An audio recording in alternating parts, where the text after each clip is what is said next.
James Watt एक महान आविष्कारक थे। उन्होंने स्टीम इंजन से संबंधित खोज की, जिससे संसार को ऊर्जा और ऊष्मा की क्षमता का परिचय हुआ। वॉट की यह खोज औद्योगिक क्रांति को लाने में महत्वपूर्ण और उपयोगी सिद्ध हुई है। जेम्स वॉट का जन्म 19 जनवरी 1736 को क्लाइड की संकरी खाड़ी में ग्रीनॉक बंदरगाह पर हुआ था। उनके पिता जहाज के मालिक और ठेकेदार थे, जबकि उनकी मां एक अच्छी पढ़ी लिखी महिला थी। वॉट के दादा थॉमस वॉट गणित के शिक्षक थे। वॉट रोजाना स्कूल भी नहीं जाते थे। शुरुआत में उनकी मां ही उन्हें घर पर पढ़ाती थी, लेकिन बाद में उन्होंने ग्रीनॉक ग्रामर स्कूल जाना शुरू किया। स्कूल के दिनों में उन्होंने निपुणता से अपने इंजीनियरिंग गुणों और गणित के गुणों का प्रदर्शन किया था, लेकिन लैटिन और ग्रीक भाषा में उनकी ज्यादा रुचि नहीं थी।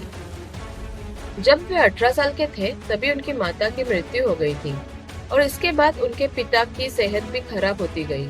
बाद में उपकरणों का अभ्यास करने के लिए उन्होंने लंदन की यात्रा की और फिर स्कॉटलैंड वापस आ गए।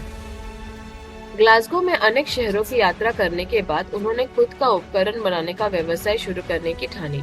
वहां वे स्केल, टेलीस्कोप और बैरोमीटर जैसे उपकरणों के निर्माण और उनके ठीक करने का काम करने लगे। वॉट को बचपन से हमेशा स्टीम की क्षमता जानने की उत्सुकता रहती थी। वो स्टीम के ऊपर प्रयोग करते रहते और स्टीम से संबंधित अपनी मान्यता स्थापित करते रहते। वर्ष 1764 की बात है। न्यूकोमैन, जो स्टीम के इंजन के पहले आविष्कारक थे, उन्होंने वॉट को अपने इंजन का नमूना मरम्मत के लिए दिया। इस इंजन की मरम्मत करते समय वॉट के दिमाग में यह बात आई कि इस इंजन में स्टीम आवश्यकता से अधिक खर्च होता है। उसने यह भी विचार किया कि स्टीम की इस बर्बादी का कारण इंजन के बॉयलर का अपेक्षाकृत छोटा होना है। वॉट अब एक ऐसे इंजन के निर्माण में लग गए जिसमें स्टीम की खपत कम से कम हो और स्टीम बर्बाद न हो। स्टीम इंजन के इस समस्या का समाधान के लिए उन्होंने 1 वर्ष तक मेहनत की और आखिरकार 1765 में उनके हाथ में इस समस्या का समाधान आया। उस समस्या का हल था कि एक पृथक कंडेंसर का निर्माण करना। वॉट ने विचार किया कि बॉयलर से एक पृथक कंडेंसर हो और उसको बॉयलर के साथ भी जुड़ा होना चाहिए। इस तरीके से न्यूकोमैन के स्टीम इंजन में सुधार करके नए स्टीम इंजन का निर्माण जेम्स वॉट के लिए प्रथम और महानतम आविष्कार था। भाप में विशेष ताकत होती है जो उसे दूसरे चीजों को चलाने और घुमाने में उपयोगी बनाती है। जेम्स वॉट, एक स्कॉटिश बच्चा, बहुत दिनों तक इसे समझने में लगा रहा। उन्होंने केतली के नली के सामने विभिन्न प्रकार की चरखियां बनाकर उन्हें घुमाना शुरू किया और जब वे थोड़े बड़े हो गए तो उन्होंने छोटे छोटे यंत्र भी चलाना शुरू किया। जब वे युवा हो गए तो उन्होंने पूरा समय भाप की शक्ति के अध्ययन में लगा दिया। इस शक्ति को अधिक से अधिक सीखकर उन्होंने इसे अपने काम करना सीख लिया। इस तरीके से वे इतना कुछ कर सकते थे जो कोई सोच भी नहीं सकता था। यह सिर्फ भारी वजन ही नहीं उठाएगी, बल्कि बड़े बड़े यंत्रों को भी गति प्रदान करेगी। यह विशाल चक्कियों को घुमाएगी और नौकाओं भी चलाएगी। यह चरखों को भी चलाएगी और खेतों में हलों को भी धक्का देगी। हजारों सालों से मनुष्य इसे प्रतिदिन खाना बनाते समय देखता आ रहा है, लेकिन इसकी उपयोगिता पर किसी का भी ध्यान नहीं गया। लेकिन भाप की शक्ति को वश में कैसे करें, ये सबसे बड़ा प्रश्न है। एक के बाद दूसरा वह सैकड़ों प्रयोग करके देखता गया। हर बार वह असफल रहते, लेकिन अपनी हार असफलता से उन्हें कुछ न कुछ सीखने मिलता। लोगों ने उनका मजाक उड़ाया, कैसा मूर्ख आदमी है जो ये सोचता है कि भाप से मशीन चला सकता है। लेकिन जेम्स वॉट ने हार नहीं मानी। कठोर परिश्रम और लगन के फलस्वरूप उन्होंने अपना पहला स्टीम इंजन बना लिया। उस इंजन के द्वारा उन्होंने भिन्न भिन्न कठिन कार्य आसानी से करके दिखाए। उनमें सुधार होते होते एक दिन स्टीम के इंजनों से रेलगाड़ियां चलने लगी। लगभग 200 सालों तक स्टीम के इंजन सवारियों को भार उठाते रहे और अभी भी कई देशों में स्टीम के लोकोमोटिव चल रहे हैं। वर्ष 1782 में वॉट ने दोहरा कार्य करने वाले इंजन का आविष्कार किया। इस इंजन के लिए उन्होंने विशेषाधिकार पत्र प्राप्त कर लिया। इस इंजन का पिस्टन दोनों कार्य करता था, आगे की ओर ढकेलता था और पीछे की ओर खींचता था। इस इंजनों से कार्य लेने के लिए ये आवश्यक था कि पिस्टन को बीम के साथ जोड़ा जाए ताकि बीम हिल डुल न सके। उन्हीं दिनों एक धीरे धीरे काम करने वाला, अधिक ईंधन लेने वाला एक इंजन मरम्मत के लिए आया।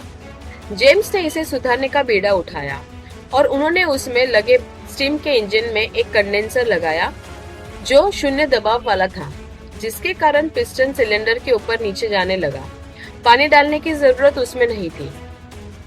1764 में उन्होंने मार्गरेट मिलर से शादी कर ली और उन्हें 5 बच्चे भी हुए, लेकिन उनमें से 2 ही युवावस्था तक जीवित रह सके।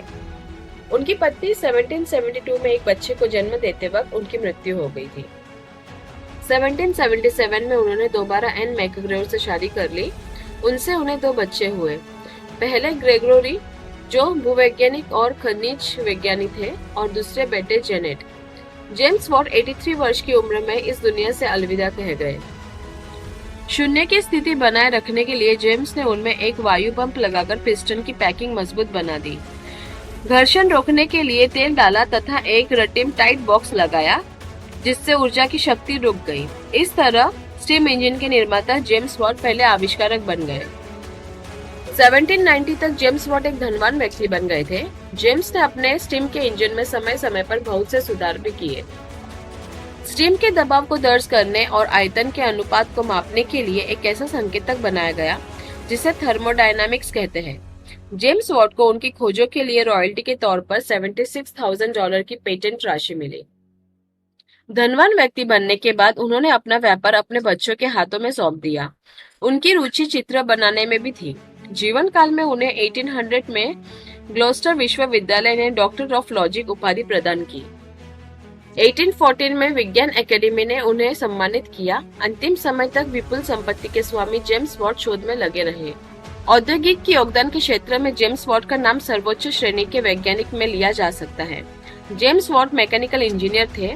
स्टीम के इंजन पर उनसे पहले भी कई वैज्ञानिक काम कर चुके थे, लेकिन आखिर में सबसे अच्छा इंजन विकसित करने का श्रेय जेम्स के खाते में ही गया। एक बार उन्होंने आग के ऊपर रखे बर्तन के ढक्कन को बार बार ऊपर नीचे होते देखा। जेम्स वॉट ने इससे अंदाज लगाया कि भाप में शक्ति होती है, जिसके चलते बर्तन का ढक्कन ऊपर नीचे हो रहा है।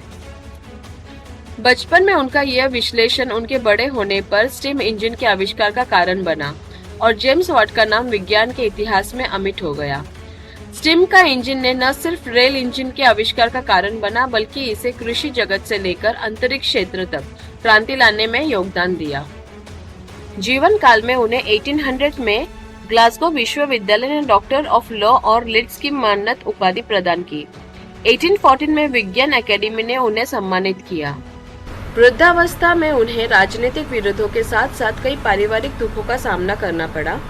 25 अगस्त 1891 को 83 साल की उम्र में दुनिया को महान खोज देने वाले इस आविष्कारक का निधन हो गया। अगर आपको हमारी ये वीडियो अच्छी लगी हो तो प्लीज लाइक, शेयर और सब्सक्राइब जरूर कीजिए। आपका दिन मंगलमय हो।